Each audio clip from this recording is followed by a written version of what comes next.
Hi guys, आज हम बहुत ही शानदार मूवी अवतार के बारे में बात करेंगे। मूवी की शुरुआत में हमें जेक नामी आदमी दिखाया जाता है।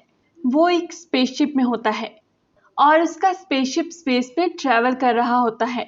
जेक को इस स्पेसशिप में 6 सालों के बाद होश आता है और जब उसे होश आता है तो हमें पता चलता है कि उसकी टांगे पैरालाइज हो चुकी हैं। पहले पहल तो हमें कहानी की कुछ भी समझ नहीं आती कि जेक स्पेसशिप में क्या कर रहा है और उसे स्पेसशिप में क्यों लाया गया। लेकिन इसके बाद हमें पास्ट के कुछ सीन्स दिखाए जाते हैं जिसकी वजह से हमें सारी कहानी समझ आ जाती है। दरअसल जेक का एक जुड़वा भाई था जो बहुत अच्छा साइंटिस्ट था। वो स्पेस ट्रैवल के लिए नई नई चीजें इन्वेंट करता था, लेकिन कुछ नामालूम आदमियों ने पैसों की खातिर उसको जान से मार दिया।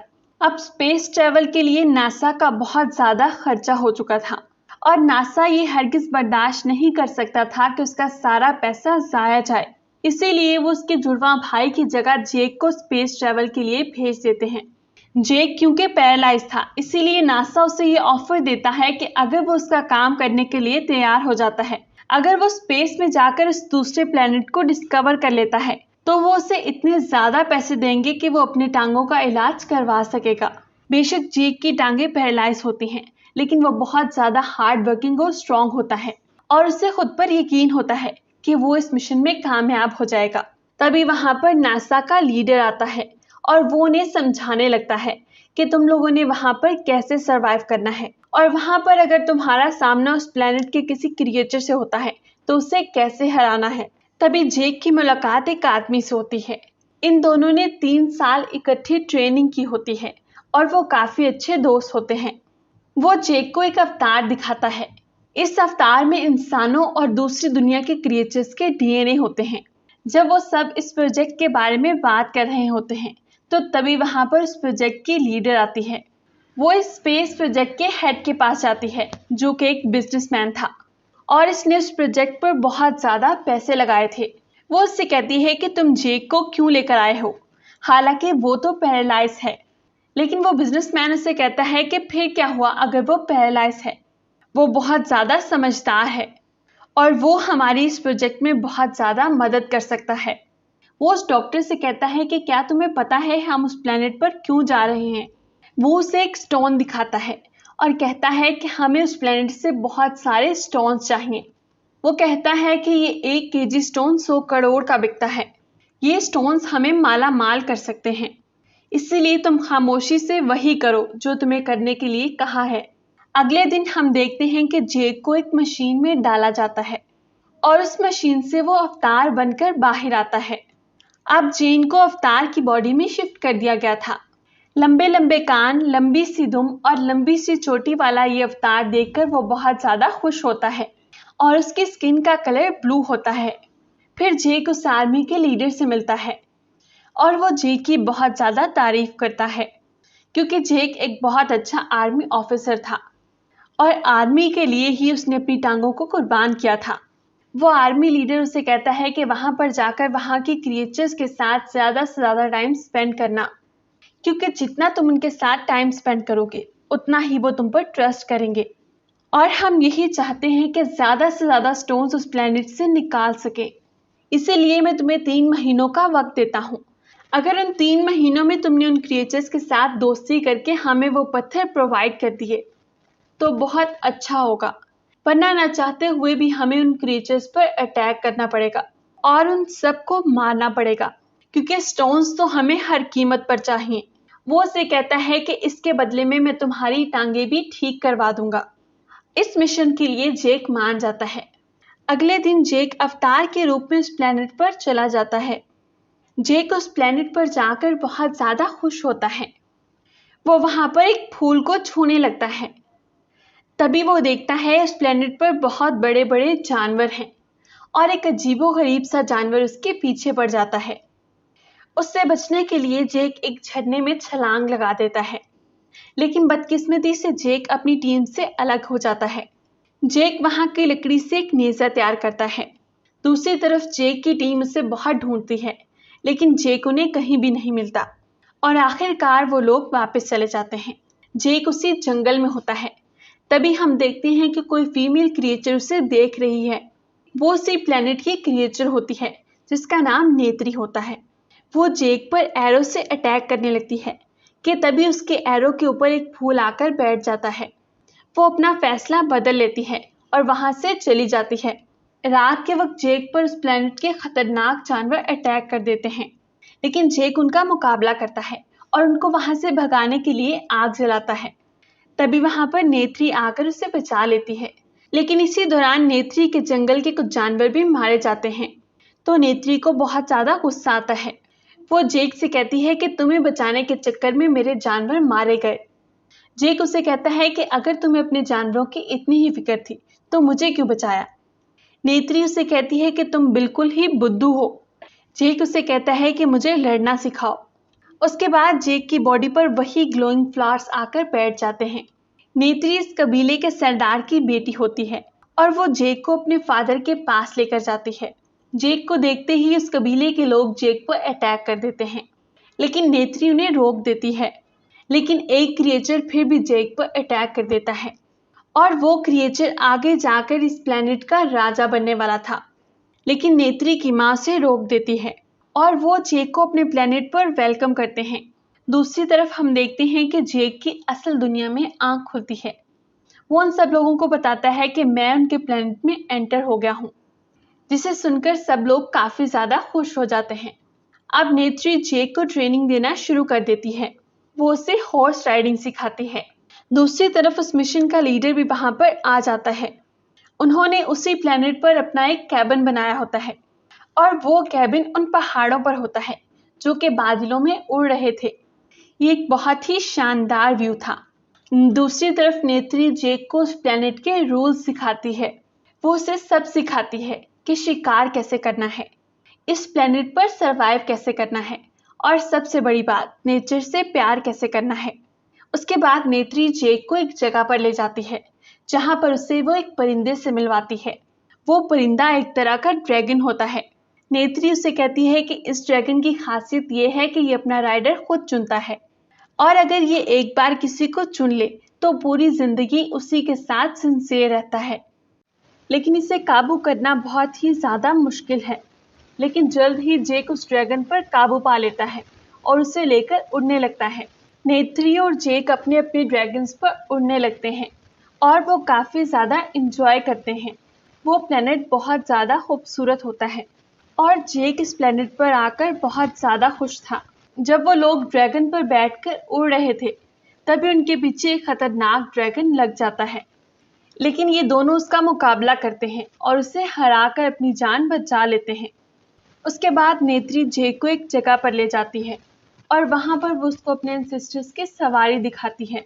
वो कहती है कि आज के दौर में इस पर सवारी करना बहुत ज़्यादा मुश्किल है और इस ड्रैगन के बारे में ये माना जाता है कि ये दुखों को ख़त्म कर सकता है। जेक को इस प्लेनेट पर आए 3 माह का अरसा गुजर जाता है, इसीलिए आर्मी का लीडर उसे वापस बुलाता है और उसे कहता है कि जो काम मैंने तुम्हारे जिम्मे लगाया था मुझे नहीं लगता कि वो तुम कर सकते हो। इस पर जेक उसे कहता है कि नहीं, मुझे सब कुछ याद है।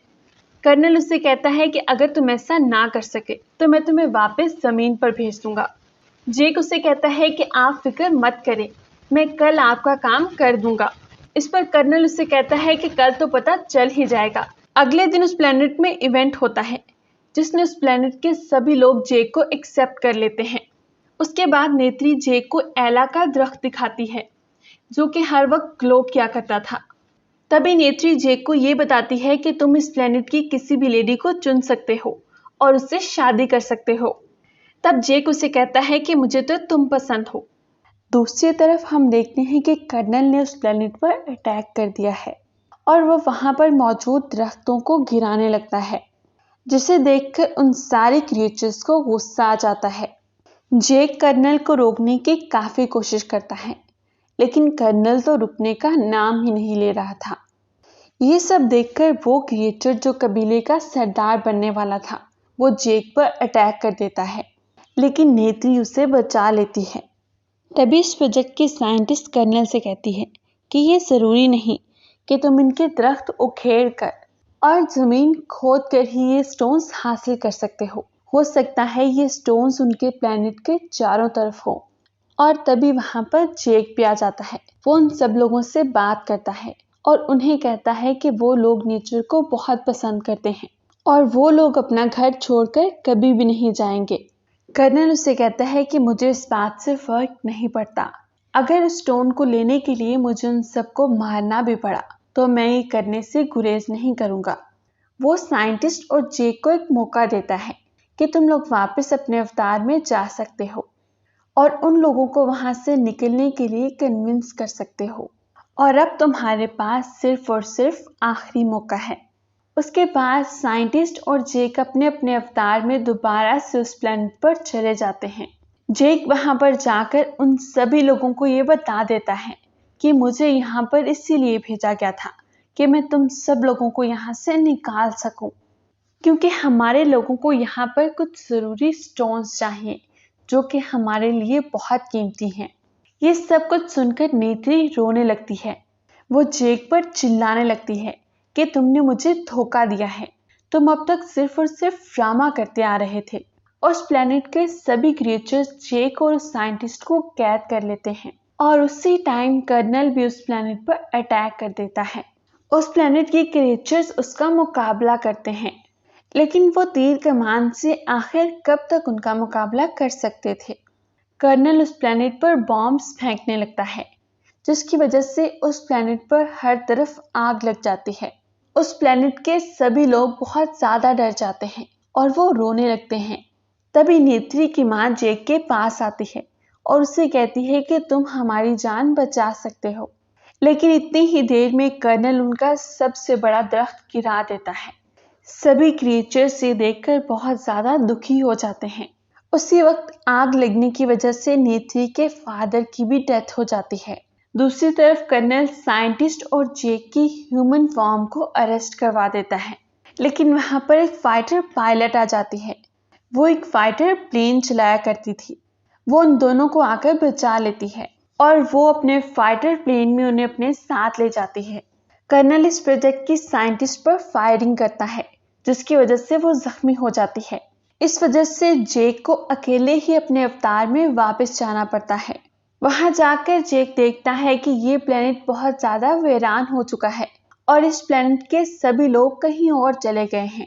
वो उस जगह पर जाता है जहां पर उनका सबसे बड़ा और प्योर दरख्त था। वो सभी लोग उस दरख्त के नीचे होते हैं, जो कि अब टूट चुका था। उन सभी लोगों को ये लग रहा था कि जेक अब यहाँ से भाग चुका है और वो उनकी मदद करने के लिए नहीं आएगा, लेकिन अब की बार जेक उस परिंदे पर सवार होकर आता है जिस पर नेत्री के एंसेस्टर्स ने सवारी की होती है, और उन लोगों का ये मानना था कि जो इस परिंदे पर सवारी करेगा वो गम के बादलों को भी हटा सकेगा। और जब जेक इस परिंदे पर उन लोगों के पास आता है तो सब लोग बहुत खुश होते हैं। जेक वहां पर नेत्री की मदर से कहता है कि मेरी एक साथी जख्मी है, क्या हम उसकी मदद कर सकते हैं। नेत्री की माँ से कहती है कि अगर वो अपने अवतार में वापस आ जाए तो हम उसकी मदद कर सकते हैं, लेकिन साइंटिस्ट ऐसा नहीं कर पाती और उसकी डेथ हो जाती है। तभी जेक ये ऐलान करता है कि हम कर्नल के खिलाफ लड़ाई करेंगे। इस प्लेनेट के क्रिएचर्स की तादाद बहुत ज्यादा थी, जिसकी वजह से कर्नल भी इस बात से डरता था, लेकिन कर्नल के पास बहुत बड़े बड़े वेपन्स थे और दूसरी तरफ जेक और बाकी कबीले वालों के पास सिर्फ और सिर्फ तीर कमान थे। लेकिन जेक इस बात पर ज्यादा ध्यान नहीं देता और वो ये फैसला करता है कि वो नेचर के लिए और इस प्लेनेट के लिए लड़ेगा। वो उस बड़े दरख्त के पास जाता है और उससे कहता है कि कर्नल यहाँ पर तुम्हें तबाह करने आ रहा है, तो तुम ऐसा नहीं होने देना। दूसरे दिन कर्नल हमला कर देता है और वो सबसे पहला शूट उस दरख्त पर करता है जो उनका सबसे बड़ा और प्योर दरख्त था। लेकिन तभी वहां पर उस प्लेनेट के क्रिएचर्स आ जाते हैं जो पूरी तैयारी के साथ आते हैं। जेक भी उसी परिंदे पर उड़ता हुआ वहां पर आ जाता है। इन सब के पास तीर कमान था, लेकिन कर्नल और उसके साथी अपने एडवांस वेपन्स की वजह से इन पर भारी पड़ रहे थे। लेकिन इस प्लेनेट के क्रिएचर्स में काफी ज्यादा स्ट्रेंथ थी और ये अपनी विल पावर को सबसे आगे रखते थे। इस लड़ाई की वजह से काफी ज्यादा तबाही होने लगती है और इस लड़ाई में इस कबीले का नया सरदार भी मारा जाता है। अब कर्नल सबको मारते हुए उस प्योर दरख्त की तरफ बढ़ने लगता है जिस पर अटैक करके वो इन सब लोगों पर रूल करना चाहता था। लेकिन इससे पहले कि वो इस पर अटैक करता, उस दरख्त को बचाने के लिए बहुत सारे बड़े बड़े परिंदे आ जाते हैं। उन परिंदों पर किसी भी किस्म के वेपन का कोई भी असर नहीं हो रहा था। वो कर्नल और उसके लोगों पर अटैक कर देते हैं और जिस जहाज से ये एक्सप्लोजन करने वाले थे, जेक उस जहाज को गिरा देता है। उसके बाद जेक कर्नल के जहाज पर भी हमला कर देता है जिसकी वजह से उसका जहाज भी तबाह हो जाता है। लेकिन कर्नल अपने जहाज से नीचे छलांग लगा देता है। तभी कर्नल को उस प्लैनेट पर वो कैबिन नजर आता है जहां पर जेक का ह्यूमन फॉर्म था। तब कर्नल ये सोचता है कि अगर जेक के ह्यूमन वेरिएंट को ही मार दिया जाए तो जेक का अवतार भी अपने आप ही खत्म हो जाएगा। लेकिन इससे पहले ही वहां पर नेत्री आ जाती है और वो कर्नल से लड़ाई करने लगती है। नेत्री जब कमजोर पड़ने लगती है तो तभी वहां पर जेक आ जाता है और वो दोनों उससे लड़ने लगते हैं। कर्नल जेक की चोटी पकड़ लेता है और उसे कहने लगता है कि अब मैं तुम्हें मार दूंगा। लेकिन इससे पहले कि कर्नल जेक को कोई नुकसान पहुंचाता, नेत्री उस पर तीर चला देती है और आखिरकार कर्नल मर ही जाता है। उसके बाद जेक भी बेहोश हो जाता है क्योंकि उससे भी काफी ज्यादा चोटें आई थी। वो उसी कैबिन में अपने ह्यूमन वेरिएंट में वापस आ जाता है। उसे सांस लेने में मुश्किल होती है क्योंकि इस प्लैनेट पर ऑक्सीजन नहीं थी। लेकिन तभी यहाँ पर नेत्री आ जाती है और वो उसे ऑक्सीजन मास्क लगाती है और वो दोनों एक दूसरे को देखकर मुस्कुराने लगते हैं क्योंकि नेत्री ने जेक की जान बचाई थी और जेक ने नेत्री का प्लैनेट बचाया था। मूवी के लास्ट सीन में हम देखते हैं कि बाकी सब इंसानों को अर्थ पर भेज दिया जाता है, लेकिन जेक वहीं पर रहता है क्योंकि वो बाकी का अपना सारा टाइम इसी प्लैनेट पर गुजारना चाहता था। अब जेक को हमेशा के लिए उसके ह्यूमन वेरिएंट से अलग करके एक अवतार का रूप दे दिया जाता है और वो उन सभी क्रिएचर्स के साथ उस प्लैनेट पर खुशी खुशी रहने लगता है। Thanks for watching.